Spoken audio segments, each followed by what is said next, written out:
It's Battletoads time! Hello and welcome to another figure review. Today we're going to have a look at the premium DNA Battletoads Rash figure. And this box comes in a slider. You have the Battletoads logo, the WarWare logo, and also the Battletoads writing on the side. This is tight fit. But anyway, here we got Rash in all of his glory. And I wanted to get this one because I love Battletoads, old school, hardcore, beat 'em up style. I had the game on Game Boy, I still have the game on Game Boy actually, and like the SNES versions and whatnot. Hard as balls, never managed to beat him, and his sunglasses are already off in the box. Let's hope that's not a bad omen. But I'm kind of curious about these premium DNA figures because they've been sitting in Big Bad Toy Store as pre-order for eternities, and the renders of the characters look like hot booty. I didn't really think it was worth it, but they showed up at my local comic book store, the Fancy Box, shout out to them. And I had a better look at the figures inside the box, so I decided to pick up Rash and Zitz. Now, let's have a look at it together. First impressions for this, guys, I think joint-wise, it's alright. I feel like it could be a little bit tighter, but we'll have a look at that in just a second. Also, his sunglasses just kind of pierce into his eyes. And it stays on there right now. But anyway, you can't even tell. I guess there's a little bit of a hole in his eyes, and he just kind of stuffed that in there. But let's have a look at the size real quick. He stands at about, he's a big bulky toad. Stands about 16 centimeters to the top of his hand. Let me move the arm down. But anyway, for your interest, that means we are going up to little over 6 inches, 6.2 size comparisons. Here's Jolter, the SH Figure Arts Son Goku, NECA Michelangelo, Super 7 Michelangelo, Storm Collectibles Ryu, McFarlane Toys Red Hood, and Darkseid. Overall, look and detail. Why oh my is he aesthetically pleasing. I love, first and foremost, that they nailed the proportions. He has the big ass hat, super duper wide grin, and a chest area that's just like Arnold Schwarzenegger level in his, in his good days, back in the day. And a big bulky shoulders, muscular arms, and then going down to the tiny torso, and also the tiny butt, which is funny, and the big feet. I mean, overall, looks like a Battletoad, feels like a Battletoad. Also nice and vibrant, really reminiscent of the 90s, mostly 90s artwork. I love that they went also with the classic design, and none of that new crap. Although I did love playing Rash and Kill Instinct, I really wish we would get a figure of that where it looked a lot more realistic. But anyway, moving on with the review and the figure at hand. I mean, the sculpt in the figure is beautiful. The muscle work, you got the big teeth, the huge grin in there. But as you can tell, unfortunately, the paint doesn't follow up on it because the gums are really bleeding all over the place, and that's not as it's supposed to be. Bleeding gums is not a cool thing.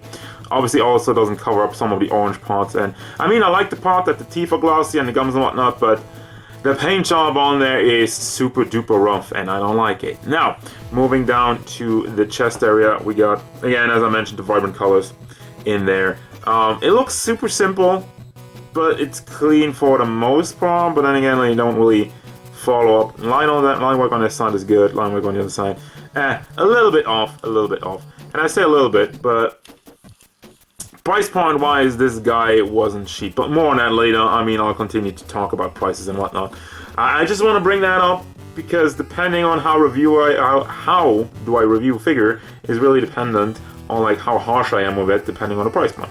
That was the part I was gonna get to. But then we have the red armbands, which are not attached to the figure. I mean, they're not hardwired in there, so you can take them off if they're bothering you. You can move them around. Well, moving around, not really, because obviously they're molded in a way so they fit around this huge freaking bicep. But yeah, paint-wise, I mean, it's good for the most part. I feel like it's acceptable at the price point. Moving down to the small tote bot and the belt, which is soft plastic and removable. So if you want to play around with that, you can take that off, can get the naked tote in there. And we have the big spiky knee pads, which are fairly rubbery, so you don't gonna, well, it's still fairly sharp, but it's not gonna break off. Especially since you move it around a lot in there, so I like that, and you got the big feet. So, I mean, overall, this package Is the complete package? Not really, because the paint just kind of falters in some aspects, but I mean, I love the mold, and they captured the look beautifully. Now, I mentioned already how the joints could be a little bit tight, especially in the leg department. Like, you know, it's not like super wobbly if I move it around, but as soon as you kind of touch something, you know, there's like, you know, there could be a little bit more pushback. But however, I mean, it's better than like some of the NECA figures where everything is frozen and you have to hold it inside of a hairdryer. Well, not inside, but in front of one. But that would probably be a lot faster if I just put it in the hairdryer. Anyway, so we got a head articulation, which is weird, but it's literally the only thing you could have done. It's like a dumbbell joint. Fairly short one, but a big one, so it's really just shifting up. You can tilt it side to side a little bit and move it up and down. But again, that's really the only thing you can do with a design like that, so I'm fine with that. Probably gonna have it sitting on his neck. Still lets you move it around quite a bit as I touched the sunglasses, which snap on super duper easy. Also like that. But we have the hinge in the shoulder, which I tried to really get a good push on it. I don't think it goes up much more than that. We have a bicep swivel, and kudos to the double hinged elbow. It looks rough, but again, with like a big muscular just mold like that, it's kind of tough to work around it. Have a hinge, simple hinge, in the fist area, so still has quite a good amount of range, and also swivels. For the chest area, I think it's like another dumbbell joint. Let's see, can I shift this one? No, unshiftable, so it's stuck tightly in there.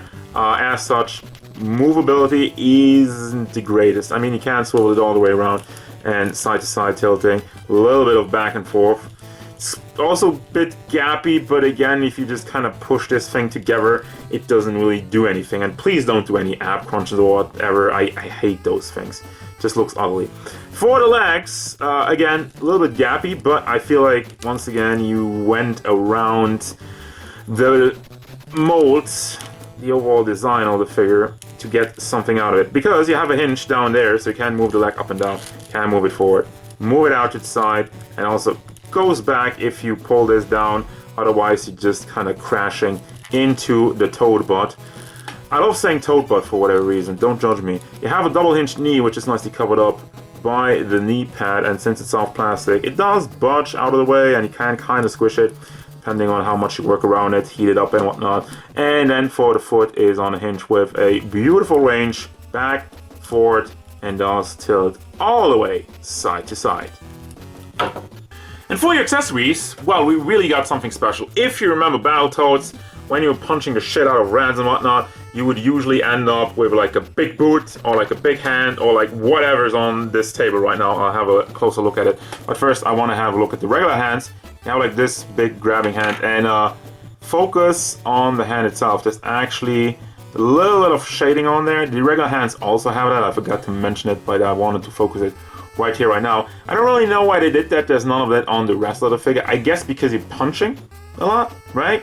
Right? That's why their hands just kind of get worn out, and then they have the other still kind of holding hands more, even though he doesn't really have anything to hold. And speaking of shading, all these cool accessories have tons of it. Which, once again, I don't know if I'm for it or if I'm against it. In terms of having a figure, more shading means it looks better and it stands out, if you're asking me. But then again, you have this bright, colorful looking character, and then just kind of stick this kind of nasty looking boot on it. I don't know. Yeah, really, I mean, the paint job itself is really good. I like it, but I don't know how well it fits with the figure. I'll have a look at it in just a second. I'll post some pictures.